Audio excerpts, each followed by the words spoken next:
So we're going to introduce you to the key players in cultural resource management this week. Last week we defined a little bit better what cultural resource management is, and we reviewed the origin of the cultural resource management laws that we're going to be discussing in this class. So I placed on Moodle a acronym list. These are some of the terms we're going to be using over the course of the semester, so you probably should become familiar with these terms. You can certainly expect to see them on a quiz or two down the road. So in terms of the key CRM laws and the chronology, summarizing what we talked about last week, we have the first CRM law in the Antiquities Act, followed by the Historic Sites Act in 1935. The DOT Act, Section 4F, which is the Highway Cultural Resource Management Law, was passed in 1966, as was the most important law in this class, the NHPA. NEPA came on its heels in 1969, followed by ARPA in 1979. TCP survey rules, as established in National Register Bulletin 38, occurred in 1990, as did NAGPRA. So it's important to realize that CRM is project-oriented. Projects occur and federal laws are implemented to manage impacts to cultural resources. Basically what this means is that federal cultural resource management is mostly a reactive process. So what that means is that a federal government will propose a project and the laws are enacted to react to that proposed project.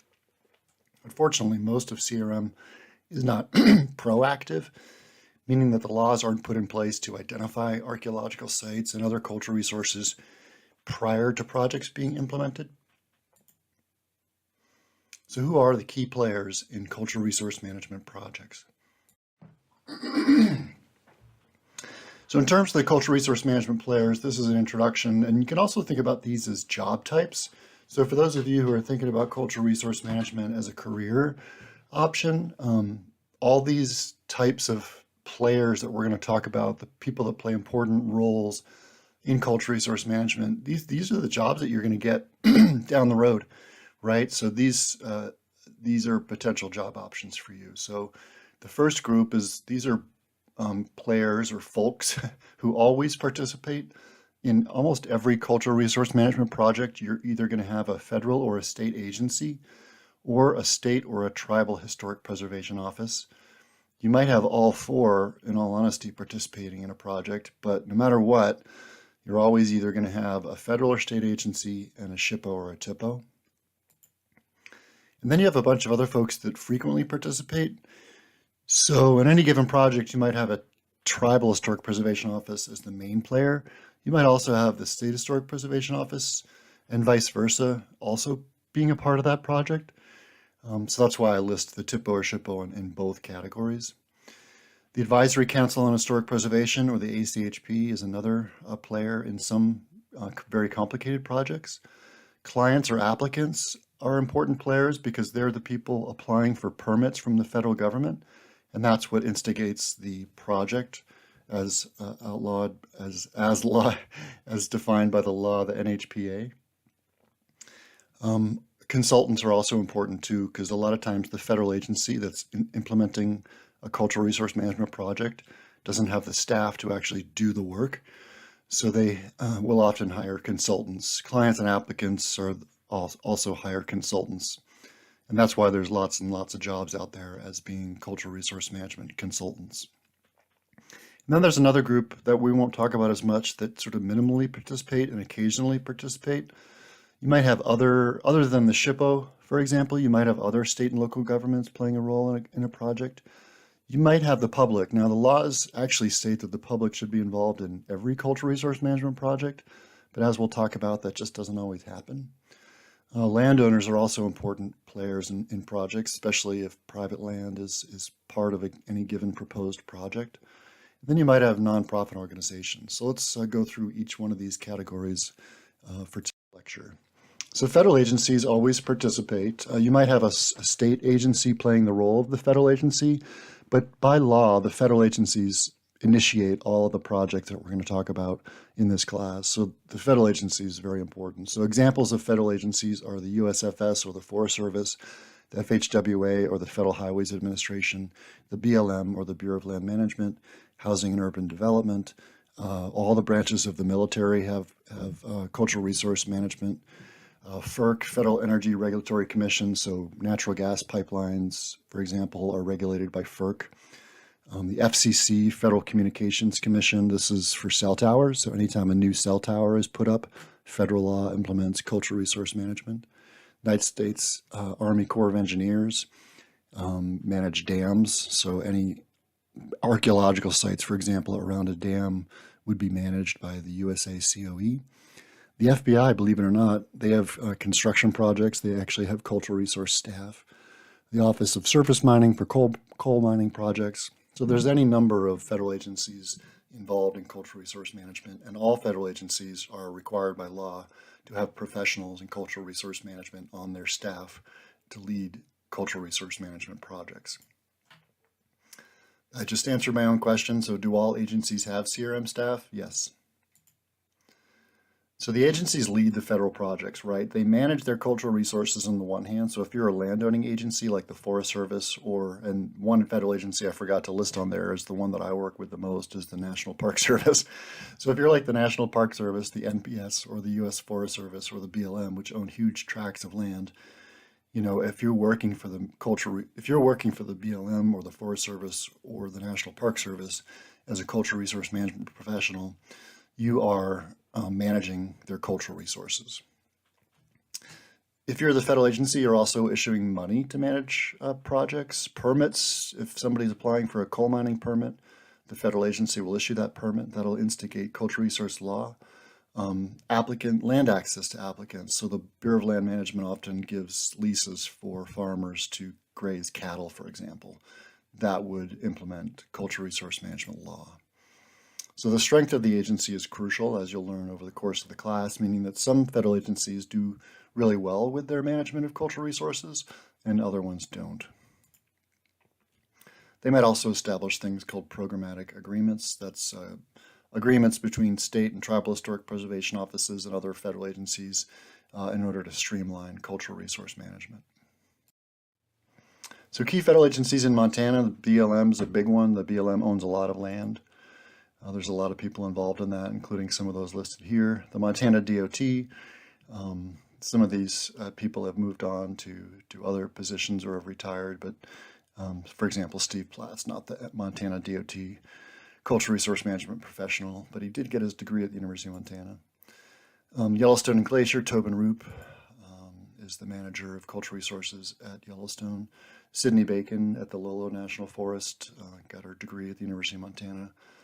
So did Carl Davis. So we have a lot of important people on this list of important players in cultural resource management working for federal agencies in Montana that got their degrees here at the University of Montana. So federal agencies manage their cultural resources. The Garnett Ghost Town over by Drummond is a great example of a federal cultural resource, an old mining town that is managed and preserved by the BLM.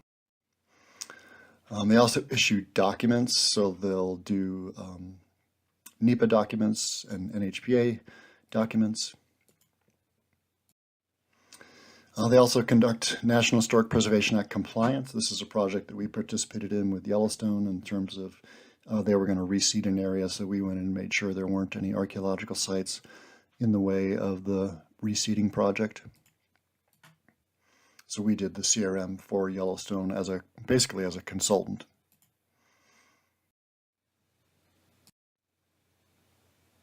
They conduct ARPA investigations. They also do NAGPRA compliance and repatriation.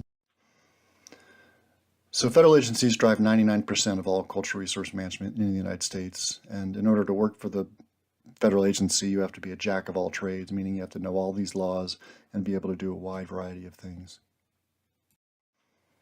So the SHPOs and the TIPOs, let's talk about those. These are the other important players in cultural resource management. State Historic Preservation officers are appointed by the governor of each state, and they will be the lead position in the State Historic Preservation Office, but review and compliance staff are really important in that as well. So federal agencies will often consult with the State Historic Preservation Offices on projects in order to make sure they're doing the right thing by the cultural resources. The SHPO's power lies in letters that they issue to agencies, so they can say they support a project or reject a project. They actually do not have any authority to shut a project down. They're just providing opinions on the project. So in every instance, the federal agency has the power to allow a project to move forward or to stop a project. And their job is just to consult with people like the SHPO and the TIPO. So in Montana, Pete Brown is the SHPO. Jessica Bush, another University of Montana graduate, is the state archaeologist. Damon Murdo, another University of Montana graduate, is the site report database analyst. So every state historic preservation office in every state is in a different state agency. It's dependent on their bureaucracy. But all 50 states have state historic preservation offices, as well as 7 or 8 territories. So there's 57 or 58 SHPOs in the United States and their territories. So tribal historic preservation offices, these often participate as well. They have to be certified by the National Park Service to be accepted as a tribal historic preservation office. Tribes are consulted especially when federal agencies promote projects on tribal lands, but that's not the only time that tribes are consulted. They will also be consulted when projects are in traditional tribal territories.